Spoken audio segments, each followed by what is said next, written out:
নমস্কাৰ বন্ধুসকল, মই হিৰেণ। আজি এই ভিডিঅ'ৰ উদ্দেশ্য হৈছে আপোনাৰ জন্মলগ্ন তালিকাৰ দ্বিতীয় স্থানত কেতুদেৱৰ উপস্থিতিৰ ফলত আপোনালোকে জীৱনত কেনেধৰণৰ ফলাফল লাভ কৰিব তাৰেই বৰ্ণন আপোনালোকক এই ভিডিঅ'টোত আগবঢ়াইছোঁ। প্ৰথমে মোৰ চেনেলটো আপোনালোকে ছাবস্ক্ৰাইব কৰি ল'ব, যাতে মোৰ পিছৰ ভিডিঅ'বিলাক আপোনালোকে সহজে লাভ কৰিব পাৰে। লগতে মোৰ ভিডিঅ'টো ভাল লাগে তেন্তে লাইক আৰু শ্বেয়াৰ কৰিব, কমেণ্ট কৰি আপোনালোকৰ মনোভাৱ প্ৰকাশ কৰিব। এতিয়া মূল বিষয়লৈ।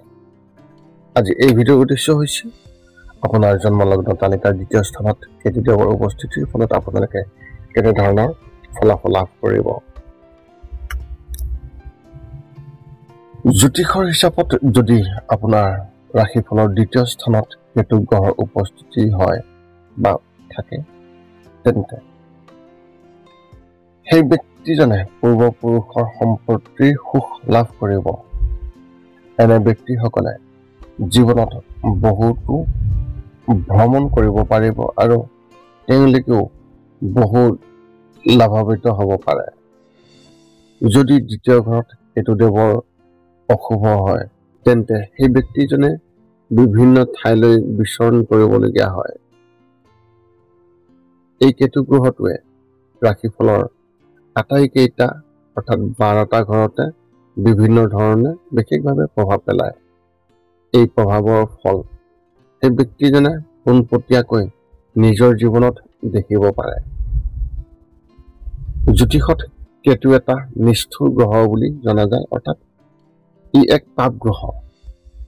কিন্তু যদি কেতু ৰাশিফলত শক্তিশালী হয়, তেন্তে সেই ব্যক্তিসকলে ইয়াৰ পৰা খুবেই ভাল ফলাফল পায়। আনহাতে যদি আক্ৰান্ত হয়, তেন্তে ই অশুভ ফলাফল দিয়ে।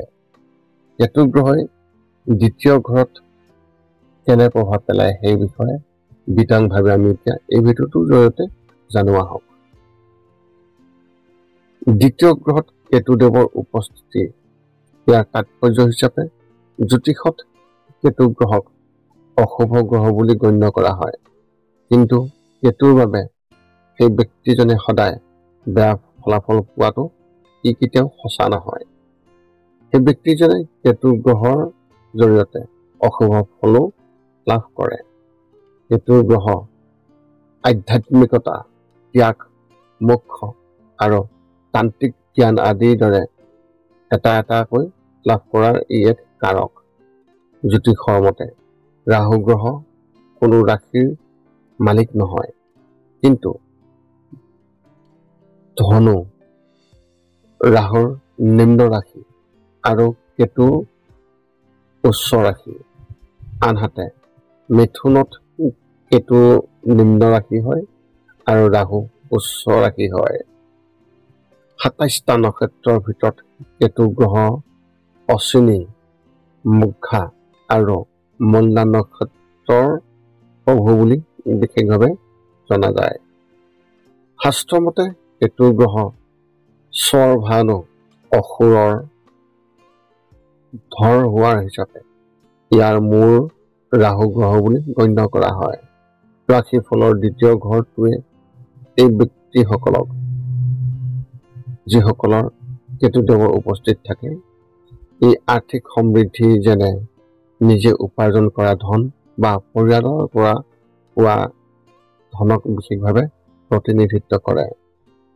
এই তথ্যৰ জৰিয়তে পূৰ্বপুৰুষ, বংশধৰ, বংশগত গুৰুত্বপূৰ্ণ বস্তু বা ব্যক্তি আদিৰ বিষয়ে জ্ঞান লাভ কৰিব পাৰে। ৰাশিফলৰ দ্বিতীয় গৃহত ৰাশি হিচাপে বৃষ ৰাশি বুলি ধৰা হয়। আনহাতে এই ঘৰৰ প্ৰভু শুক্ৰদেৱ বুলি কোৱা হয়। দ্বিতীয় ঘৰটোৱে ডাঙৰ ভাই ভনীৰ আৰাম, মাতৃৰ সৈতে তেওঁলোকৰ সম্পৰ্ক, বন্ধু বান্ধৱীৰ সুখ আৰু বন্ধু বান্ধৱীৰ প্ৰতি আপোনাৰ যি মনোভাৱ, ইয়াক প্ৰতিনিধিত্ব কৰে। দ্বিতীয় স্থানত কেতুদেৱৰ উপস্থিতিৰ ফলত কেতু গ্ৰহৰ অৱস্থানে সেই ব্যক্তিসকলক সুন্দৰ হোৱাৰ গুণ বিশেষভাৱে প্ৰদান কৰে। কেতু গ্ৰহৰ শুভ ফলৰ প্ৰভাৱত এজন ব্যক্তিৰ সুখী আৰু সমৃদ্ধিশালী হয়। দ্বিতীয় ঘৰত কেতু উপস্থিতিৰ ফলত সেই ব্যক্তিসকলে অপৰিসীম সুখৰ লগতে আৰ্থিক লাভো লাভ কৰে। ইয়াৰ সমান্তৰালকৈ এনে ব্যক্তিসকলে বহু সময়ত মধুৰভাষীও হয়। জ্যোতিষৰ মতে বেছিভাগ ক্ষেত্ৰতে দ্বিতীয় স্থানত উপস্থিত থকা কেতু গ্ৰহই সেই ব্যক্তিসকলক অশুভ ফলো দিয়ে বুলি ধৰা হয়। এনে ব্যক্তিসকলে কিছু পৰিমাণে উদ্বিগ্ন হ'ব পাৰে। বহু ক্ষেত্ৰত এনে ব্যক্তিসকলক কেতুৰ দ্বাৰা বিশেষভাৱে প্ৰভাৱিত যিসকল লোক, সেই ব্যক্তিসকল কিছু ভ্ৰান্তিকৰ অৱস্থাত থকা দেখিবলৈ পোৱা যায়। কেতিয়াবা আনকি তেওঁলোকে অনুভৱ কৰে যে ভাগ্যই তেওঁলোকক সমৰ্থন কৰা নাই। মনত সদায় দুখৰ সৃষ্টি হয় আৰু বহু কামত বাধাৰ সৃষ্টি হয়। বহু ক্ষেত্ৰত এনে ব্যক্তিসকল ধৰ্মীয় বিৰোধীও হৈ পৰে। এনে ব্যক্তিসকল যিমান পাৰে নিম্নমানৰ মানুহৰ সংগলৈ আহে। এই ব্যক্তিসকলৰ জ্ঞান লাভ কৰাৰ ক্ষেত্ৰত বহুতো সমস্যাৰ সৃষ্টি হয়। কেতুৰ অশুভ প্ৰভাৱৰ বাবে আপোনালোকৰ আৰ্থিক সমস্যাত অশান্তি পাব পাৰে। অপ্ৰয়োজনীয় ধন খৰচ হ'ব পাৰে। চৰকাৰ আৰু শাসকীয় দলৰ ভয়ৰ পৰিস্থিতিৰ সৃষ্টি হ'ব পাৰে। আপুনি পূৰ্বপুৰুষৰ সম্পত্তি উপভোগ কৰিব নোৱাৰিব, নহ'লে কিছু অসুবিধা হ'ব পাৰে। মুখৰ লগত জড়িত অসুখ এনেধৰণৰ সমস্যাই আপোনাক বিশেষভাৱে অসুবিধাৰ সৃষ্টি কৰিব পাৰে বা আপোনাৰ বাক্যত কিছু দুখ হ'ব পাৰে। এনে ব্যক্তিসকলে সন্মান আৰু আতিথ্যৰ প্ৰতি বিশেষ আগ্ৰহ প্ৰকাশ নকৰে।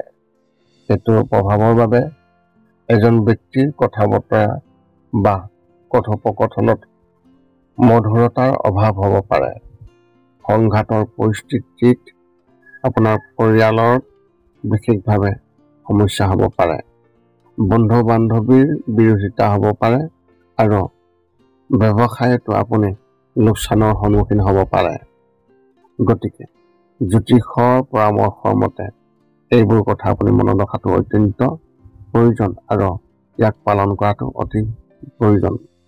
লগ্ন তালিকাৰ দ্বিতীয় স্থানত কেতুদেৱৰ উপস্থিতিৰ ফলত আপুনি কেনেধৰণৰ সাৱধানতা অৱলম্বন কৰিব লাগিব আপুনি জানি লওক। আপোনাৰ মাতৃক আপুনি অত্যন্ত যত্ন লওক। নিজৰ স্বাস্থ্য যত্ন লওক। নিচা আৰু নিচাজাতীয় সামগ্ৰীৰ পৰা আঁতৰি থাকক। আপুনি গুণী হৈ থাকিবলৈ চেষ্টা কৰক। শহুৰেকৰ লগত সম্পৰ্ক নষ্ট কৰিবলৈ আপুনি চেষ্টা নকৰিব বা আপুনি আপোনাৰ শহুৰক অপমান কৰিবলৈ চেষ্টা নকৰিব। আপুনি সমাধান হিচাপে কেইটামান নিয়ম পালন কৰিবলৈ চেষ্টা কৰক। আপুনি আপোনাৰ কপালত সদায় হালধি আৰু কেশৰৰ তিলক লগাবলৈ চেষ্টা কৰক। বৃহস্পতিবাৰ আৰু একাদশীত নিশ্চয়কৈ ব্ৰত পালন কৰিবলৈ চেষ্টা কৰক। আপুনি আপোনাৰ ঘৰত এটা কোলা কুকুৰ ৰাখক আৰু আপুনি কুকুৰক ৰুটি বা আহাৰ খুৱাবলৈ চেষ্টা কৰক। পাৰিলে ধৰ্মীয় ভ্ৰমণলৈ আপুনি যাবলৈ চেষ্টা কৰক।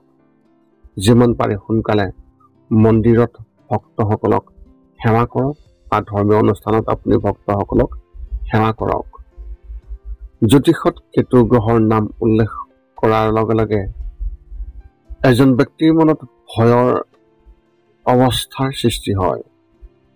হয়তো ইয়াৰ কাৰণ হ'ল কেতু গ্ৰহৰ যি গুণাগুণ, প্ৰকৃতি আৰু প্ৰভাৱ মানুহৰ মনত ভয়ংকৰ আশংকা সৃষ্টি কৰিব পাৰে। কাৰণ কেতু তামসিক গুণ থকা এক গ্ৰহ। সেই কেতুৱে ব্যক্তিগত জীৱনত কিছু নিশ্চয়তা সৃষ্টি কৰিব পাৰে। কেতু বায়ু প্ৰকৃতিৰ গ্ৰহ বুলি গণ্য কৰা হয় আৰু ইয়াৰ অৱস্থান শ্মশান আৰু আপোনাৰ ঘৰৰ চুক। কিন্তু কেতু গ্ৰহৰ প্ৰভাৱৰ বাবে এজন ব্যক্তিয়ে কিছু সমস্যাৰ সন্মুখীন হ'বলগীয়া হ'ব পাৰে নিশ্চয়কৈ। এই আছিল আপোনাৰ জন্মলগ্ন তালিকাৰ দ্বিতীয় স্থানত কেতুদেৱৰ উপস্থিতিৰ ফলত আপোনালোকে কেনেধৰণৰ ফলাফল লাভ কৰিব তাৰে তথ্য আপোনালোকক আংশিকভাৱে আগবঢ়োৱা হ'ল। যদি আপোনাৰ মনত এতিয়াও জ্যোতিষ সম্বন্ধীয় কিবা প্ৰশ্ন আছে তেন্তে আপুনি আমাক এই ভিডিঅ'ৰ তলত আপোনাৰ প্ৰশ্ন কমেণ্ট কৰি অৱগত কৰক আৰু আমি আপোনালোকৰ প্ৰশ্নৰ উত্তৰ দিবলৈ আমি সকলো সময়তে সাজু আছোঁ। যদি মোৰ ভিডিঅ'টো ভাল লাগে তেন্তে লাইক শ্বেয়াৰ কমেণ্ট কৰি মোৰ চেনেলটো আপোনালোকে ছাবস্ক্ৰাইব কৰি থ'ব যাতে আমি পুনৰ অন্য এটা ভিডিঅ'ত আপোনালোকৰ লগত সম্বন্ধ স্থাপন কৰিব পাৰোঁ। পুনৰ লগ পাম অন্য এটা ভিডিঅ'ত। আজিলৈ ধন্যবাদ।